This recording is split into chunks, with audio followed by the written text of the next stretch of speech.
Hey, what's up, y'all? This is your girl Diamond. And this is Mia Mix. Z.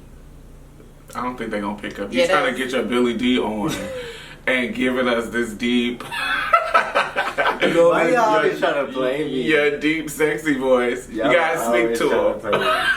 You guys speak to the people. I'm Z. Hey. How do you do?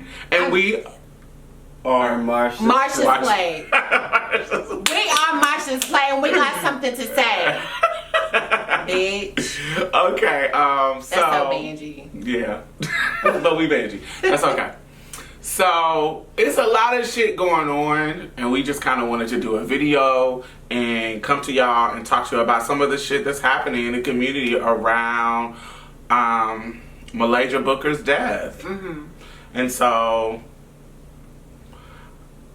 if you don't know the story about her, about a month ago in April, Malaysia Booker got in a car accident where I think she accidentally bumped into somebody. Something about 2 cars accidentally got collided or whatever, backed into one or something of that nature. Mm-hmm. The response of the people around was, the ending was, they end up attacking Malaysia. Right. A mob of people started to fight her, blah, blah, blah, blah, blah. She survived the situation, and there was a press conference, the community rallied around her, and that's what it was. Now, a month later, she was found shot and dumped, and she's dead. When did this happen? Yesterday, day before yesterday? Saturday? Mm-hmm. So, we thought it was appropriate for us to come and talk about it because this particular situation highlights some of the problems with the community that I see in regards to activism, in regards to how monetizing activism has turned into actually not helping the community but leaving us vulnerable. Mm-hmm. So some of the details in the case was there was an organization who was not trans-led who inserted themselves, instead of, there is an organization that is trans-led and trans-centered in Dallas. Instead of them coming to the organizations that is trans-led, like Good Allies, they took it upon themselves to use the opportunity because they are more popular, they are more well-funded. They took Malaysia's circumstances and the incident with her being attacked by the mob and inserted themselves in the situation to say, oh my God, let's have a press conference. Let's try to let's do GoFundMe. Let's do all these things to fundraise money to help her. And then when it was time to help her and protect her, the money didn't go to Malaysia. Apparently, the word on the street is this organization has a history of doing this. This organization, this is just what they do. And so when we talk about protecting us, it was their job to get the money and relocate her. And apparently somebody relocated her, but then stopped contacting her. She needed food. There was supposed to be food given to her from the money that was collected from her. And really it was her sisters that came and stepped in to get her food. She had to go back to the neighborhood that she was attacked in order to try to make some money, and then boom, she ended up dead. Because our community did not protect her.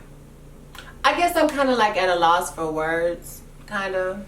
I had a lot to say, but I'm like really thinking about it. Like, you know, just all the circumstances that you get yourself in as a trans person, and you think that, okay, well, maybe this isn't going to happen to me. There are going to be people that are going to protect me. There are going to be people that are around me that are going to support me if something happens to me, because of the activism and the stuff that you see in social media. But then you see people that are taking advantage of of victims and circumstances so that they can advance in social media, so they can look like they're this savior, but really don't want to help the girls out. And that's so shady, because I'm pretty sure it didn't even cost that much to do the simple stuff that they needed. And I'm pretty sure that they raised enough money to help her out. And if they would have helped her out, she probably would have been straight right now. And the fact that she had to go back into a place which she was in danger is just crazy. That's just crazy. And the fact that she was murdered. And this is not blaming the organization. Right, not at all, but that is still shade. Mm-hmm. It's not blaming the organization for the death of her. That's still the people who killed her. But we're talking about holding people accountable for what they do to protect once they insert themselves in the position. Like I said, there's an organization that is trans-led, that has integrity, that has a history, almost 10-year history of integrity, and this particular organization could have been good allies because they are a black male gay-led organization. They could have had the integrity to come in and say, hey, what do you need us to help you with, to the trans organization that handled the situation. But they didn't do that. They didn't do that. And so because they don't have the integrity, they went and fundraised under the guise that they were helping Malaysia, and they did not help her. And they did not help her to the extent to protect her from the community that was harming her, that was out to harm her. It's just crazy. And like looking at social media, like especially with all the deaths that you see on a daily basis, like there's so many people that have been dying lately on social media. Like you have the young guy, the young gay boy who killed himself. What's his name?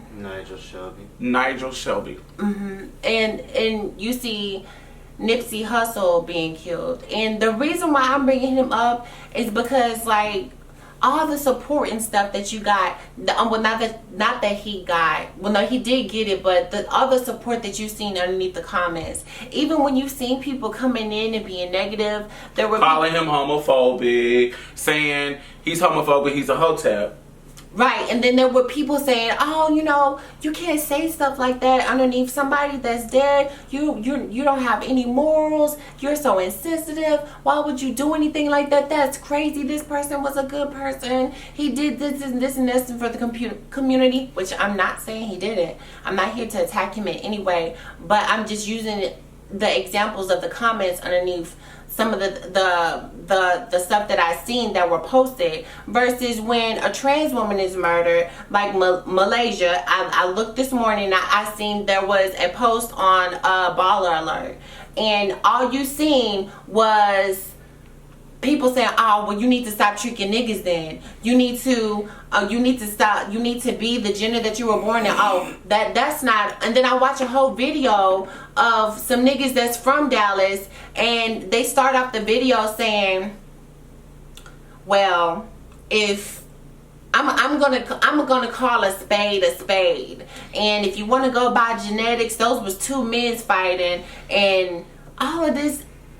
Just all of this disrespect, when you don't have no one shows any empathy, none at all, no type of sympathy. They don't give a fuck. No one gives a fuck. And wasn't nobody jumping in the comments talking about this is somebody who died, show respect, like they were doing with Nipsey. Right. Not at all. Not at all. And that's just something crazy that I see so often underneath the girls' pictures. Even if there are proven evidence that the girl did not trick the person, that this person actually got killed, they weren't prostituting, they honestly were a victim of discrimination, and you still see the same garbage.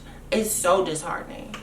For me, it's more of a rage take. It's more of an angry approach. To where I actually am kind of lost for us, because I'm just thinking about, I'm about to be 23 on May 31st, and Malaysia was 23, and all these goals I have, and even on the last podcast we had, what episode number was it? I think it's we haven't put it out yet. I think it's 83.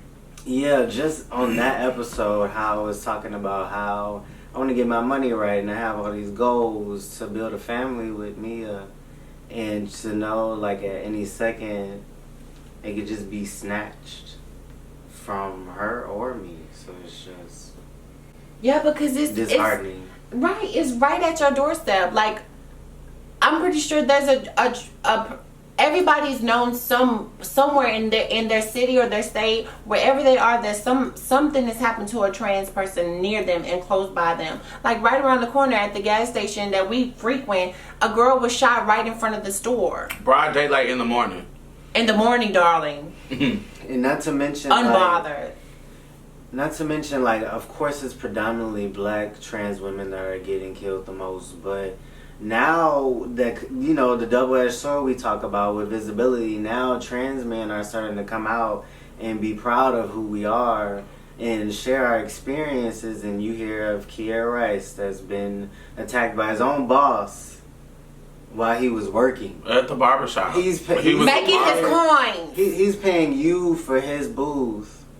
You know what I mean? He's bringing business to your establishment. And because you know that he's a man of trans experience, you could just handle him any type of way. And even Kai Peterson, that's in prison for killing his rapist. You know what I mean? Still in prison right now. In a women's prison. Still in the prison right now. So I can imagine what type of trauma, even just that being, you know what I mean, what that is. I mean, so it's just a lot of rage. It's just I'm starting to get really impatient now. Me too. And I just put down some money for a gun today. I'm not playing with you girls. Cause what you not gonna do in Houston, Texas is get the dog. No ma'am. They're not gonna catch this girl slipping. I done had so many incidents where God was right by. I know he got an angel by me. He has to, cause I done been robbed about 3 times. Twice by a gun, and the second one was by physical fight. So baby, listen, get your protection, girl. But it's almost like, even saying get your protection, it's like there are cases like Z just mentioned where trans people or victims have shot or killed the person they're being attacked by, and they're still punished. I think it's important as an ally. First of all, I want y'all to understand that there's a correlation between what the CDC talked about when they talked about one of the leading cause of death in black women, black cis women, is intimate partner homicide. Okay, I personally believe there is a correlation between the high rates of death of trans women and that statistic that the CDC ran. I think that there's a correlation between the two. I think black women, cis or trans, are being murdered by their own community at astronomical rates, and there's a connection between the two, and people are not doing studies to connect the two. I think that it's something that we need to pay attention to. I think it's something that is not just a trans issue. It's not just a trans issue. It is marginalized, femme-bodied, whether it be a female body or a woman body. You know, I explained the difference between a woman and a female. I think anything that is on the femme side of the spectrum, whether it be the femme body, whether, you know, meaning that you have a vagina, or femme presenting, meaning that, you know, you live your life as a woman, whether you're cisgender or transgender, anything that's on the side of femme, on the side of that, I feel like that we are under attack, and it's usually the people that is in community with us that is attacking us. And it's not because of course we're affected by racism, of course we are affected by patriarchy, of course we are affected by system misogyny and capitalism and poverty and housing discrimination, all those things that everybody else. But I think there is when it comes to a femme body person or a femme presenter person, there is a really delicate causation of us being murdered at astronomical rates. I think as allies in this particular situation, y'all dropped the ball. Like, y'all allies did not do what y'all were supposed to do. Y'all came in and inserted yourself in this situation when it comes to Malaysia. Didn't do what you were supposed to do in protecting her, and now she's underground. Well, she's at a morgue now, but she's about to have her funeral services on Monday. And I don't think that is good allyship. I don't think that you are supposed to do that. I think that you're not holding yourself accountable. If you're sitting here, if you're silenced now, you got your motherfucking ass up and created a fucking press conference. You got your ass up, and when it was time to get some coins and put the girls on display and say, oh, whoa, look at these trans women. Here's the link to donate. You was quick to do that shit, but now that she has been murdered, you almost are silent. You almost are not putting yourself accountable and saying, hey, we failed in this situation when you know you did. Do you think it would have been the same if she had been gay? If she had been a gay male, a black gay male? Do you think the situation would have been the same? Or do you think because this entity or this group has this reputation of doing this salty type of shit, that it would have been the same? I think that the state of activism is different than it was like maybe 5 to 10 years ago. Mm-hmm. When the marriage equality thing was coming open. That was the workhorse of activism. Let's see how we can get donation. Let's put this picture of this old white gay male couple who've been wanting to be married for 50 years and they finally want it.